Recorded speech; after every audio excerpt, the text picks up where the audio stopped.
आपके मुकद्दर में ज़िल्लत लिखी हो ना, तो आप जो मर्ज़ी कर लें, नहीं बच सकते। तज्ज़िया नगार आपके, हुकूमत आपकी। ज़िल्लत पे ज़िल्लत उठानी पड़ रही है क्योंकि जो झूठा नैरेटिव इंडियन सरकार, इंडियन मीडिया बना रहा था, वो एक-एक करके गिरी जा रहा है। इंडिया की सरकार ने अपनी जारियत दिखाते हुए एक जाहिलाना फ़ैसला किया कि हम पाकिस्तान की खुद मुख्तारी को चैलेंज करेंगे। अल्हम्दुलिल्लाह मुँह तोड़ जवाब मिला। ना तो सिर्फ बम बारूद की शक्ल में, बल्कि इंटरनेशनल ज़िल्लत की शक्ल में भी। ट्रंप सरकार ने 1 दफ़ा नहीं, 2 दफ़ा नहीं, 3 दफ़ा नहीं, 4 दफ़ा नहीं, 5 दफ़ा नहीं, 6 दफ़ा नहीं, अब सैकड़ों दफ़ा कह दिया है कि मैं फ़ोन कीता सी, दुआ मुल्कां नूं का ट्रेड देंगा, दोए बैठ के। अब ज़ाहिर है जिसने हमला किया था, कोई टारगेट अचीव करना था, वो अचीव नहीं हुआ। फिर अमेरिका का फ़ोन आ गया, फ़ोन की एवज़ आप बैठ गए। ट्रंप ने कहा कि मैं और इंडिया तकरीबन टैरिफ फ्री डील के बड़े बड़े करीब पहुंच गए कि बस हमारी होने वाली है। अब वो टैरिफ फ्री डील हो गई है। इंडिया ने टैरिफ्स अमेरिकन प्रोडक्ट्स के लिए ख़त्म कर दिए हैं। ये फॉक्स न्यूज़ ने रिपोर्ट किया। फॉक्स न्यूज़ और ट्रंप की सरकार इस वक्त ऐसे हैं जिस तरह अर्नाब गोस्वामी और नरेंद्र मोदी हैं। इसी इंडियन मीडिया ने जब इंटरनेशनल तज्ज़िया नगार अपने चैनल पे बुलाए कि आप बताएं जी हुआ क्या जंग में, तो अर्नाब गोस्वामी के शो पे जब उनके जवाब तल्ख थे कि आपके जहाज़ गिरे, आपको स्ट्रेटेजिक डिफीट हुई, तो अर्नाब गोस्वामी ने वही बकवास शुरू कर दी जो वो करता है। इनका माइक बंद करें, इनका यूं करें, इनका वो करें। अगले ने उनकी फीड छोड़ दी। फीड छोड़ कर ट्विटर पे आ गई, जहाँ पे आपकी मज़ीद जलाल तो रुस्सो आई। और जो वो खातून है वो पाकिस्तान की दोस्त नहीं है, वो पाकिस्तान की इतनी तनकीद करती रही है कि इंडियंस को तवक्को थी कि वो अभी भी तनकीद करें। फ़र्क सिर्फ ये था कि इतना नंगा झूठ वो प्रोपोगेट नहीं कर सकती थी। जो अफ़गानी नेशनल जिसको पाकिस्तान ने पनाह दी, जो अब बाहर जाके बैठी हुई है, उसको भी जब आपने अपने चैनल पे लिया तो जो उसने तालिबान के बारे में लफ्ज़ फरमाए, उससे आपकी मज़ीद सुबकी होगी। पूरी दुनिया में इंडिया के 2 एलाइज थे इस जंग में। एक इसराइल जो पूरी तौर पे एलाय था और अल्हम्दुलिल्लाह पाकिस्तान ने उनको ही मुंह तोड़ जवाब दे दिया, और दूसरा था अफ़गानिस्तान जिनको जयशंकर साहब ने फ़ोन किया, खुदा के वास्ते पाकिस्तान का कुछ करते हैं, ये तो बिल्कुल ही हमें ज़लील और रुस्वा कर रहे हैं। उसी अफ़गानिस्तान के वज़ीर को चाइना ने अपने पास बुलाया, साथ ही इसहाक डार साहब को बुलाया और उनकी जॉइंट प्रेस कॉन्फ्रेंस और सी पैक में शमूलियत की यकजहती की अनाउंसमेंट कर दी। यानी कि इंडिया के 2 एलाय में से एक तो हो गया फारग। ये ग्रेट इंडिया, मोदी का इंडिया, मोदी पूरी दुनिया में फैला हुआ है, पता नहीं फैल के वो क्या कर रहा था। और जहाँ तक इसराइल का सवाल है, इस वक्त दुनिया की सारी हुकूमतें इकट्ठे होकर उन पर थूक रही हैं। तो यानी कि इंडिया का एक ही सपोर्टर है इस पाकिस्तान वाली जंग में, वो था इसराइल, जिसको दुनिया इस वक्त तस्लीम करने को तैयार नहीं है, जिसको नहत्ते फ़लस्तीनी टफ टाइम दे रहे हैं। तो अगर आपका एला इसराइल होगा तो जंग में तो आपने हारना ही है, क्योंकि जंग उनसे भी जीतनी जाती जब तक कि अमेरिका उनको वेपन्स, सोल्जर्स कवर ना दे। और यहाँ पे अमेरिका ने आपको कवर नहीं दिया। यहाँ पे पाकिस्तान वर्सेस इंडिया हुआ, पाकिस्तान वर्सेस इंडिया हुआ और आपको शिकस्त खानी पड़ गई। अमेरिका के अंदर इस वक्त सुबकी इंडिया की भी हुई है और रशियन एम्यूनिशंस, डिफेंस सिस्टम्स की और फ्रेंच जेट्स की भी हुई है।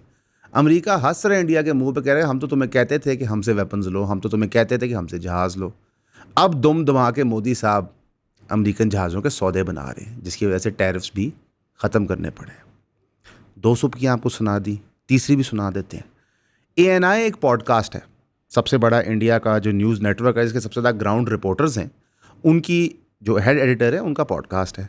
उस पर उन्होंने एक सर्विंग जनरल बनाए वर्दी में, जो बता रहे हैं कि हमने जब गोल्डन टेम्पल पे हमें अटैक का डर था तो हमने गोल्डन टेम्पल का दिफा किया और हमने गोल्डन टेम्पल के ऊपर यानी कि रिलीजियस कॉम्पाउंड के अंदर एंटी एयरक्राफ्ट गन्ने लगा दी। इस पे सिख कम्युनिटी आग बगोला होगी। उनका आप गोल्डन टेम्पल में असला के साथ घुसे तो घुसे कैसे? इसके ऊपर फिर इंडियन आर्मी ने वजाहत दी कि ये जनरल साहब झूठ बोल रहे हैं। लो जी, खुद ही आप कहानी गढ़ते हैं, खुद ही आप जलील होते हैं। मसलन कोई आपको शर्म है? चुल्ली भर पानी हो अगर वहाँ पे, क्योंकि पानी तो आपने हमारा रोक दिया, तो पानी तो आपके पास वाफर है, उसमें आप डूब के मर जाएं। चौथी सुबह की सुना दें। बरखा दत्त ने कांस फिल्म फेस्टिवल में ऐश्वर्या राय की एक तस्वीर शेयर की और कहा Aishwarya Rai supporting operation Sindoor in a subtle way, क्योंकि ऐश्वर्या राय ने बहुत मोटा माथे का सिंदूर लगाया हुआ था। बरखा दत्त उस पर इतनी जलील और रुस्वा हुई कि मेरे भाई मेरी बहन बरखा दत्त, जितने लोग इंडिया वाली साइड पे कत्ल हुए हैं इस ऑपरेशन की वजह से और पाकिस्तान में शहीद हुए हैं, ये कोई तरीका है चीज़ को प्रेजेंट करने का? उन्होंने ट्वीट डिलीट कर दी। अगली सुनाओ, ध्रुव राठी, इंटेलेक्चुअल इंडिया का, जिसने एक ऊबर नेशनलिस्ट फैशिस्टिक वीडियो बनाई कि पाकिस्तान टेररिस्ट, सब टेररिस्ट, FATF में डाल दो, 25 करोड़ लोगों की ज़िंदगी तबाह कर दो।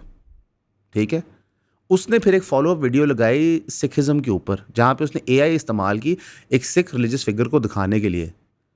सिखों ने वो तो ना उसे कि जनाब ने वीडियो डिलीट कर दी और माफ़ी की, कहा कि मुझसे गलती हो गई है। कौन सा है सुपर इंडिया? कौन से आप लोग बहुत ज़हीन, बहुत ताकतवर? इंडिया में शोर मच रहा है कि ऑपरेशन सिंदूर रुकेगा नहीं, चल रहा है। हम आपको बताते हैं ऑपरेशन सिंदूर कैसे चल रहा है। हमें गाली दी जाती थी कि आप दहशतगर्द मुल्कों में दहशत फैलाते हैं। BLA ने छोटे बच्चे खुशदार में कत्ल कर दिए, शहीद हो गए वो छोटे बच्चे।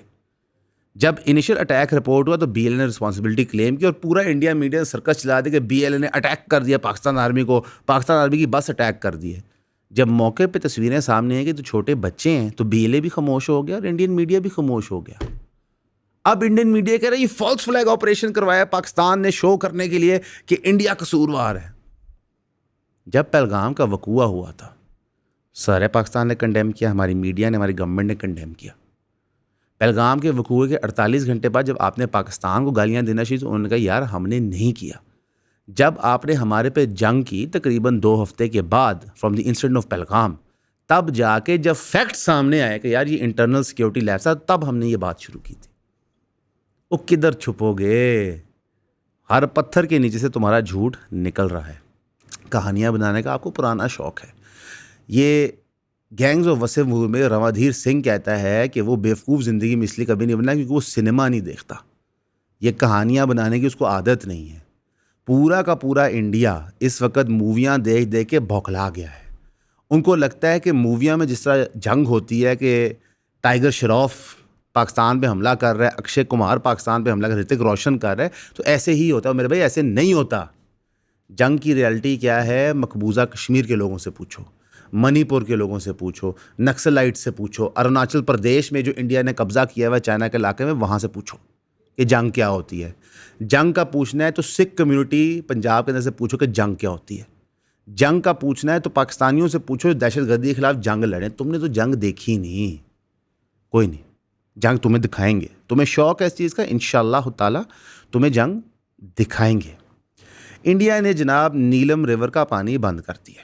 इंडिया का जो पानी बंद करने का मंसूबा है, उनके सारे तज्ज़ियानगार कहते हैं कि अगर इंडिया सारे रिसोर्सेज लगाए जो 3 सदर्न रिवर्स हैं, उसके ऊपर तकरीबन 6 से 7 साल में डैम बन के पानी डाइवर्ट होता है। जो नॉर्दर्न रिवर्स हैं उनको तो आप रोक नहीं सकते, वो पहाड़ों से आ रहे हैं, उनको डाइवर्ट करने का प्रोजेक्ट आप अफोर्ड नहीं कर सकते।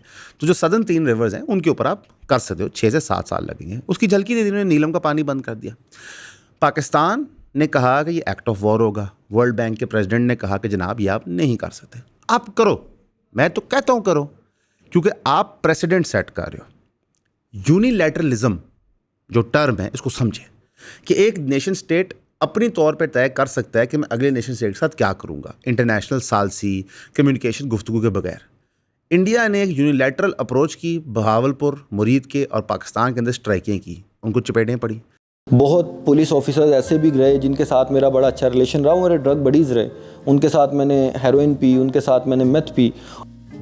वही थाना जो कब्जे को डील कर रहा है, रेप को डील कर रहा है, मर्डर को डील कर रहा है, लॉ एंड ऑर्डर को डील कर रहा है, रिलीजियस ऑफेंस को डील कर रहा है, वही थाना और वही स्ट्रक्चर जो है वो आपका नारकोटिक्स को भी डील करता है। तो ड्रग्स खरीदना ऑनलाइन काफ़ी आसान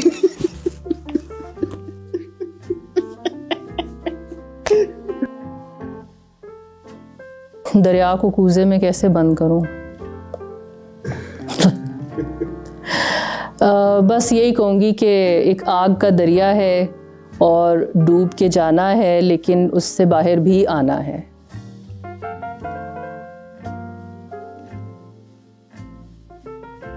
कौन सा वाला सच बोलना? हाँ कुछ ज्यादा ही सच ना निकला है। बाद में सेंसर करने पड़े। अब उन्होंने फिर यूनिलैटरल अप्रोच की है और उन्होंने नीलम का पानी बंद किया। इसकी भी चपेट पड़ेगी। इंडिया का एक ही फॉरेन पॉलिसी एजेंडा था जो मोदी सरकार पुश करती थी कि इंडिया का नाम और पाकिस्तान का नाम बराबरी पे नहीं आना चाहिए। अमेरिका इसको बराबरी पे देख रहा है, यूएन इसको बराबरी पे देख रहा है, वर्ल्ड बैंक इसको बराबरी पे देख रहा है, ईयू इसको बराबरी पे देख रहा है, मिडिल ईस्ट इसको बराबरी पे देख रहा है, चाइना रशिया इसको बराबरी पे देख रहे हैं। पूरी मोदी सरकार की फॉरेन पॉलिसी उन्होंने चंद दिनों में तबाह कर दी खुद। क्यों? क्योंकि जब आप झूठ के ऊपर, अपने लोगों की गुमराही के ऊपर हुकूमत खड़ी करते हैं, वो चल नहीं सकती। अभी पूरी दुनिया के एरिया के पाकिस्तान और इंडिया बैठ के न्यूट्रल वेन्यू, चाहे वो सऊदी अरेबिया हो, चाहे चाइना हो, चाहे अमेरिका हो, बैठ के कड़े कश्मीर पे और पानी पे और दहशतगर्दी पे। इंडिया ने बहुत बड़ी भड़के मारी थी कि हम सिर्फ दहशतगर्दी की बात करेंगे, बाकी चीज़ों पे नहीं करेंगे। दुनिया ने कहा ना, तीनों चीज़ों पे बात होगी। यानी कि अगर हम उनका नैरेटिव मान लें दहशतगर्दी करता है, तो दुनिया ने कहा कि पाकिस्तान की दहशतगर्दी और इंडिया का पानी बंद करना और कश्मीर इशू, इन तीनों चीज़ों पे इकट्ठे बात होगी। तो प्रोग्राम तो गया वड़। दहशतगर्द मुल्क इस वक्त दुनिया में दो ही हैं, दोनों का नाम आई से शुरू होता है। एक मिडिल ईस्ट में दहशतगर्दी कर रहा है और एक साउथ एशिया में दहशतगर्दी कर रहा है। लेकिन अल्लाह के फजलो करम से साउथ एशिया में पाकिस्तान बैठा है ईंट से ईंट बजाने के लिए। ये तो होगी इंडिया की इंटरनेशनल सूप की। अब थोड़ी लोकल न्यूज़ पे आते हैं। जो सहाफ़ी ये खबरें उड़ा रहे थे कि जनाब इमरान खान की डील हो रही है, उन सबको मुँह की खानी पड़ गई। जब इमरान खान साहब की बहन अंदर से बाहर आई, उन्होंने कहा कि रादर दैन आप फील्ड मार्शल का टाइटल लेते, आपको बादशाह सलामत का टाइटल लेना चाहिए था। ये बात फिर इमरान खान ने ट्वीट में करके भी कर दी। अब आपको नज़र आता है कि पीटीआई के पॉलिटिकल विंग में और पीटीआई का फैमिली विंग, क्योंकि फैमिली विंग है, हलीमा खान साहब ने यह भी अनाउंस कर दिया कि दोनों बेटे वापस आके मार्च लीड करेंगे। उस तबसरे पे हम बाद में आते हैं, लेकिन पहले इसको देख लें। पीटीआई में दो फैक्शन है, एक पॉलिटिकल विंग है और एक फैमिली विंग है। पॉलिटिकल विंग और फैमिली विंग आई टू आई नहीं देख पा रहे। पॉलिटिकल विंग कह रहा है डील कर, तेरी मेहरबानी डील कर। फैमिली कह रही है ना, डील नहीं करनी। ठीक है ना। जो पीटीआई का अल्टीमेट टूल था कि हम एहतजाज करेंगे, प्रोटेस्ट करेंगे, गवर्नमेंट ओवरथ्रो हो जाएगी, वो नहीं काम किया। जो पीटीआई का दूसरा थ्रेट टूल था, जो शहबाज गिल, मोहित पीरज़ादा रोज़ इसके बारे में बात करते थे कि अमेरिका में बिल आ रहा है, ये हो गया, वो हो गया। अमेरिका ने कहा है कि जो पाकिस्तान का प्राइम मिनिस्टर है बड़ा अच्छा आदमी है। ये इंडिया पाकिस्तान वॉर के अंदर उन्होंने कहा है। तो अमेरिका ने तो रिकगनाइज कर लिया ये गवर्नमेंट। ये रियलिटी है भाई मेरे, ये मेरी ख्वाहिश नहीं है, ये रियलिटी है कि पाकिस्तान की लूली लंगड़ी ये डेमोक्रेसी दुनिया ने कबूल कर ली। ट्रंप ने मिडिल ईस्ट में कह दिया कि जो हम डेमोक्रेसियाँ एक्सपोर्ट करते थे ये सेंसिबल डिसीजन नहीं था, लोकल कल्चर के थ्रू गवर्नमेंट बननी चाहिए। यानी कि उन्होंने democracy as a fundamental principle of American foreign policy ख़त्म कर दिया। तो आपके समूह से वहाँ लॉबिंग करेंगे। अगर पाकिस्तान की कोई डील बनती है अमेरिका के साथ जो अमेरिका को फेवरेबल है, तो वो ये जारियत जारी रखेगा। अब आप कहाँ जाएंगे? क्या पाकिस्तान में कोई रेवोल्यूशनरी माहौल है आपके ख्याल से? क्या आप रेवोल्यूशनरी माहौल क्रिएट करने के लिए बीएलए के दहशतगर्दों को सपोर्ट करेंगे या टीटीपी के दहशतगर्दों को सपोर्ट करेंगे? नहीं। पॉलिटिकल सोल्यूशन निकालने के लिए आपके पास 2 साल का टाइम गुजर चुका है कि आप अपोजिशन में बैठ जाएं, इस लूली लंगड़ी जमहूरियत को चलाएं। हमने कहा नहीं, क्योंकि हम प्रिंसिपली करेक्ट हैं, हम कभी भी नहीं करेंगे, मत करें, कॉन्सिक्वेंसेस भुगतें। लेकिन अवामुन्नास को पता होना चाहिए कि इस वक्त पीटीआई के साथ डील क्यों की जाए। आप लॉजिक को इस्तेमाल करें। पीटीआई सक्सेसफुल प्रोटेस्ट नहीं कर पा रही क्योंकि गवर्नमेंट जानवरों वाला क्रैकडाउन करती है। पीटीआई के पार्लियामेंटेरियंस डिवाइडेड हैं, कुछ जो हैं वो एस्टैब्लिशमेंट के साथ मिले हुए हैं। तो आपको कोई सेंट्रल गवर्नमेंट में या केपी गवर्नमेंट में मोबिलिटी भी नज़र नहीं आती।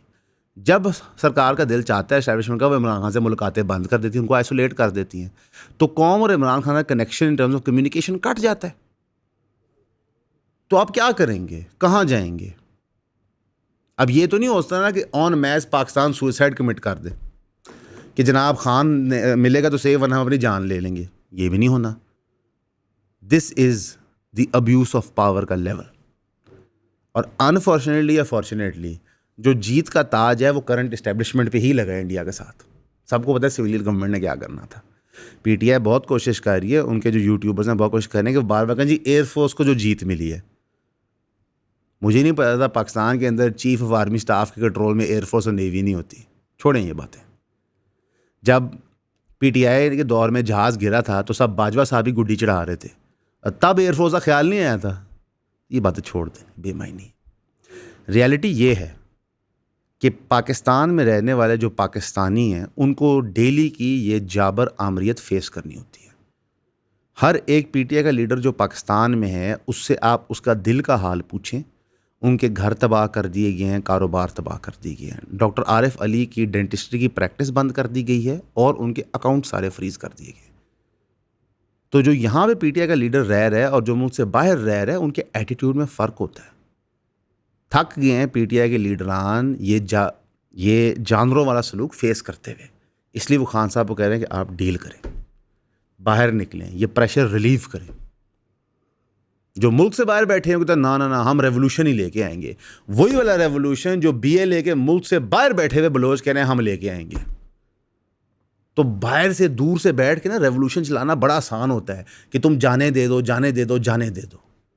जान देना, सस्टेन्ड तरीके से कोई चीज़ चलाना बहुत मुश्किल होता है। इस वक्त जो पूरी पॉलिटिकल क्लाइमेट दुनिया की बन रही है, सिर्फ अकेले पाकिस्तान की नहीं, दुनिया ने लिबादा ख़त्म कर दिया फ्रीडम्स का, डेमोक्रेसी का, इन आइडियल्स का। उनका भाई सब कुछ व्यापारी होता है। जो मुल्क मॉनेटरी फ़ायदा दे रहा है उसकी सारी ह्यूमन राइट्स वायलेशंस इग्नोर कर दो। Saudi Arabia human rights violation करता है, यूएई ह्यूमन राइट्स वायलेशन करता है, कतर ह्यूमन राइट्स वायलेशन करता है। ट्रिलियन डॉलर की डील अमेरिका साइन करके चला गया, कोई किसी को फ़र्क नहीं पड़ा। ट्रंप ओपनली कह रहा है, उसके सफ़ीर ओपनली कह रहे हैं कि रशिया के साथ भी हम नेगोशिएट करने को तैयार हैं, ईरान के साथ भी हम नेगोशिएट करने को तैयार हैं। तो बढ़ गई ना यूएन। 2.5 साल से हम बकवास करें ये यूएन कुछ नहीं है यार, लेपा पोची के लिए होता है। तो आप समझें हम किस तरफ जा रहे हैं। अभी इस वक्त एक गैर मामूली इंक्रीज़ मिलिट्री के बजट में हो रहा है। फैसल वोडा साहब उस पर अपनी स्पीच दे रहे हैं, अज़मा बुखारी साहब अपना ज्ञान दे रहे हैं। दुनिया के पर्सपेक्टिव में समझें तो मेरे भाई पाकिस्तान है सिक्योरिटी स्टेट, रियलिटी है। हाँ, इसके बावजूद यहाँ पे जबर नहीं होना चाहिए, ज़ोर ज़बरदस्ती नहीं होना चाहिए। वो नहीं होना चाहिए जो चेयरमैन पीटीआई ने एमल वली खान के साथ किया। एमल वली खान से हमें 100 इख्तलाफात हैं, बल्कि उनकी जो पूरी एथनो नेशनलिज्म की सोच है हमें इससे इख्तलाफ है। लेकिन चेयरमैन पीटीआई इज़ अ मुलाजिम ऑफ द स्टेट। वो एक सेनेटर को कैसे कह सकता है कि ये चर्च वाली सिगरेट तो मुझे भी पिला दो। अब एमल वली खान साहब ने इस पर आग बगोले हो गए। उन्होंने कहा मैं इसकी नौकरी खा के ही रहूँगा। एक रिटायर्ड जनरल की नौकरी आप कैसे खा सकते हैं? ठीक है, ये पाकिस्तान है, लेकिन वो एफर्ट करेंगे, देख लेते हैं। लेकिन मसला ये है कि एमल वली खान साहब सेनेटर कैसे बने हैं, इस चीज़ का जवाब दे दें। जिस तरीके से वो सेनेटर बने हैं वही तरीका उनको डिक्टेट करता है कि जनाब you eat this crock of shit जो आपकी तरफ फेंका गया। आई एम सॉरी, इससे बेहतर मुझे को कहावत आ नहीं रही थी, but you will have to eat it. तो पाकिस्तान में ना जो ये सियासतदान है जो रोज़ डुगडुगी बजाते हैं, मेरा और आपका दिन दिहाड़े काटते हैं, ये आपस में बैठे और तय कर लेंगे यार ठीक है हम एक सिक्योरिटी स्टेट हैं, हम डिक्टेटर के नीचे रहेंगे, ताकि हमारा और आपका रोज़मर्रा तो बेवकूफ़ बनना ख़त्म होए। यहाँ जो उठता है तो कहता है कि मैं ह्यूमन राइट्स दिलवाऊंगा, मैं आपको इक्वल सिटीजन बनाऊंगा, करता वो कुछ भी नहीं है। ये जो नए नए कलमा गो मुसलमान हुए हैं ना कि कॉन्स्टिट्यूशनल डेमोक्रेसी होनी चाहिए, ये पहले इस चीज़ की गवाही दें, रोज़े मैशर ये गारंटी दें कि 18 से ले के 22 तक सॉरी, और जो उससे पहले जनरल पाशा के साथ मिलकर उन्होंने इमरान खान की प्रमोशन की थी, उसका ये खमियाजा भुगत सकते हैं। ज़ियाउल हक और उनकी औलाद ये गवाही दे के नवाज शरीफ उन्होंने कैसे बनाया था। अयूब खान और उनकी औलादें बताएं कि जुल्फ़िकार अली भुट्टो हमने कैसे बनाया था। तो ये सब झूठ है, फरेब है, ठीक है ना। मैं एक तरफ हमने आपको दिखाया कि सिस्टमेटिकली जब इंडिया ने झूठ का सहारा लिया तो अल्लाह ने कैसे वो झूठ बेनकाब कराया पाकिस्तान की फॉरेन पॉलिसी की नाअहली के बावजूद। ख्वाजा आसिफ को तो बोलना ही नहीं चाहिए टीवी में, मेरे ख्याल से कुछ समझ ही नहीं वो क्या कह रहे होते हैं। तो यही जो झूठ आप लोग यहाँ पाकिस्तान में दे रहे हैं सारे, ये भी बेनकाब हो जा रहा है डेली बेसिस पे। 48 घंटे नहीं गुजरे होते तो आपकी खबरें झूठी हो जाती। रियलिटी ये है कि आप लोगों को एक फॉल्स सेंस ऑफ सिक्योरिटी, एक लल में रखना चाहते हैं अपनी दुकानें चलाने के लिए। पिछले 3 साल में अगर आप मुझसे पूछें तो सबसे बड़ा फाइनेंशियल बेनिफिशरी शहबाज शरीफ नहीं हुआ, जनरल आसिम मुनीर नहीं हुआ, ये हुए हैं। लेकिन सबसे बड़े फाइनेंशियल बेनिफिशरी वो लोग हुए हैं जो झूठे वीलॉग्स बना रहे हैं, बिल्ला या थूक में पकौड़े बना रहे हैं, रोज सुबह उठ के कोई नई कहानी दे देते हैं और फिर कहते हैं हम ही सर्टिफिकेट जारी करके देंगे मुल्क से मोहब्बत का। लो जी, मैं आपको आज कह देता हूं कि शहबाज गिल से ज़्यादा मैं इमरान खान से मोहब्बत करता हूं, लेकिन मैं उस पॉइंट तो कभी मोहब्बत नहीं करूंगा जहां मैं झूठ बोलना शुरू कर दूं। तो हमें इस चीज़ से बचना है। इंटरनेट हमें अलाउ करता है हम आपस में कम्युनिकेट करें, गुफ्तगू करें, रोज़मर्रा लोगों की प्रॉब्लम्स हाईलाइट करें। ईऑन के ऊपर हम ये करते हैं, फाइनेंशियल स्कैम स्टोरीज कवर करते हैं, ताकतवर पार्टियों को हाथ डालते हैं, उसका ब्लो बैक मुकदमे भुगतते हैं। जो काम आपके मेन स्ट्रीम मीडिया का इन्वेस्टिगेटिव होना था वो भी हम करके देते हैं। इसके बावजूद हम कॉन्स्टिट्यूशनल डेमोक्रेसी की भी बात करते हैं। तो आप लोग समझें कि मुल्क के अंदर एक बेवकूफ़ बनाने की मुहिम है, सरकार की तरफ से, इस्टेब्लिशमेंट की तरफ से, अपोजिशन की जमातों की तरफ से। सच आपने तलाश करना है, ये आप पे इस मॉडर्न डे एंड एज से फ़र्ज़ हो गया। जितनी मिस इन्फॉर्मेशन, झूठ, मिस रिपोर्टिंग मौजूद है, हमारे लिए दुआ कीजिए, मुल्क के लिए दुआ कीजिए, मुस्लिम उम्मत के लिए दुआ कीजिए, फ़लस्तीन के बहन भाइयों के लिए दुआ कीजिए। वज़ीरिस्तान के अंदर जो ड्रोन स्ट्राइक हुई है उसमें जो लोग शहीद हुए हैं उनके लिए दुआ कीजिए, अल्लाह उनको सब्र अता फ़रमाए और रियासत जो है वो एक्सेप्ट करे कि ये ड्रोन स्ट्राइक हमने करवाई है, एज अपोज टू जो अब वो कह रहे हैं कि इंडिया ने करवाई है। और अगर इंडिया ने करवाई है तो फिर भाई एक्ट ऑफ वॉर है, उन पर जवाबी हमला करो, ह्यूमन क्राई रेज करो। और ये पहली ड्रोन स्ट्राइक नहीं है जो वहाँ पे हुई है, पिछले 2 साल में 2, 3, 4 ड्रोन स्ट्राइकें वहाँ पे हो चुकी हैं। तो हर दफ़ा तो इंडिया आप नहीं कह रहे थे क्लेम, आप कहते हैं हम दहशतगर्द मार रहे हैं, तो ये तरीका इफेक्टिव नहीं है। ड्रोन्स के ज़रिए दहशतगर्द मारना इफेक्टिव नहीं है भाई, बहुत कोलेटरल डैमेज होता है। ठीक, एक ही तरीका है दहशतगर्दी को पाकिस्तान में ख़त्म करने का कि इनके साथ बैठ के table talk with stick in hand की जाए, इनको धकेला जाए कॉर्नर पे और उस इलाके की पॉवर्टी एलिविएशन हो, ताकि ओवर स्पैन ऑफ 10, 15, 20 ईयर्स दहशतगर्दी ख़त्म हो। 10-12 साल हम वहाँ दहशतगर्द मारते रहे हैं, उनको जहन्नम भेजते रहे हैं, लेकिन उस एरिया की पॉवर्टी एलिविएशन नहीं की, तो वो दोबारा रीग्रुप करके वहाँ खड़े हो जाते हैं। बाजवा दौर में तो खैर हमने रीपॉपुलेट भी किए थे, वो तो एक और ही लेवल का छक्का हमने मार दिया था। इस सारी चीज़ों को मद्देनज़र रखते हुए काइंडली जितना आप हमें सपोर्ट कर सकते हैं हमारा काम करने के लिए ज़रूर कीजिए। हमेशा की तरह आपका सुनने का शुक्रिया।